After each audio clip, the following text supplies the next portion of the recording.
Eurolygos būstinėje Barselonoje ištraukti prestižinio senojo žemyno klubinio krepšinio turnyro burtai.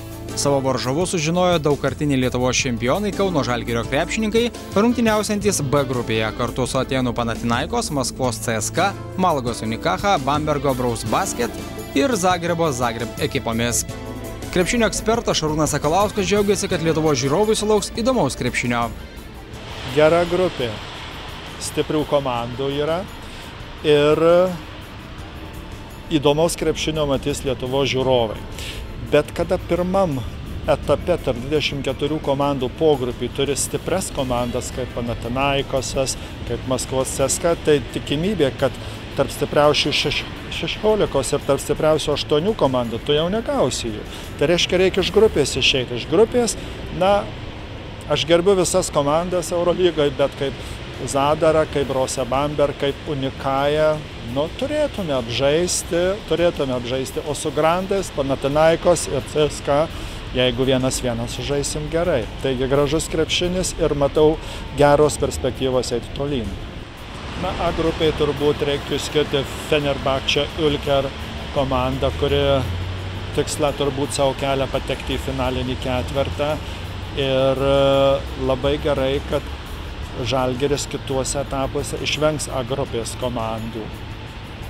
Jie žais su C grupės, kiek man teko girdėti komandomis, tai vėlgi yra stiprios komandos C grupiai ir jau su jais tarp 16 stipriausių žaidžiant, tu išvengia tų komandų, kada arba sprendžiasi, kada 8 stipriausios lieka. Aš manyčiau, kad lyginai A grupėje ir D grupėje šiek tiek, negaliu sakyti silpnesnė, šiek tiek neapčiuopiamais dalykais, patirtim, komplektacija, klubo profesionalu šiek tiek yra silpnesnės negu B ir C grupės komandom. Taip, kad, manyčiau, Žalgiriui teorinės galimybės siekti labai gražaus tikslo yra geros.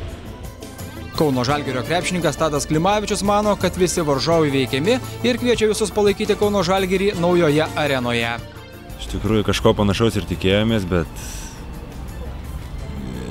kaip sakant, mūsų grupėje 5 su mumis kartu, 5 šalių čempionai, tai tikrai grupė stipri ir bus įdomu priimti tiek stiprių komandų Kaune, dar naujoje arenoje, tai bus tikrai geras varžybos. Kažkaip, ko nenorėjau, nežinau, Barcelonas nelabai norėjau, o kad Panathinaikosas bus kažkaip jaučiau, nežinau kodėl, bet nes jau pernai neturėjom. O aišku, iš tų kitų krepšelių nesinorėjo Armani Jeans, nes tikrai labai stipriai stiprinasi komanda. Aišku, Panathinaikosas, CSKA bus labai stiprios komandos. O toliau ką, su visais kovot galima.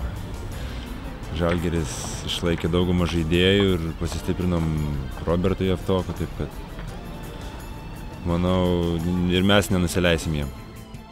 Ištraukus kvalifikacinio etapo burtus paaiškėjo, kad Lietuvos Ryto pirmojo varžovu bus Budočnost ekipa iš Juodkalnijos. Jei pavyktų įveikti šį barjerą, vilniečiai kautusi su Zagrebo Cibonos ir šalia basket poros nugalėtojų. Aš linkėčiau, kad antra komanda taip pat patektų į Eurolygą, tai vėlgi mūsų žiūrovam būtų daugiau įdomaus krepšinio ir vilniečiam, aišku, nereiktų važiuoti į Kauną, pažiūrėti varžybų, bet nuvažiuoti į Žalgirio puikią salę aš linkėčiau vilniečiam, kadangi tai tikrai gražus statinys yra. Reguliarusis Eurolygos sezonas prasidės spalio 17. Finalo ketvirto varžybos 2012 m. gegužės 11-13 dienomis vyks Stambule.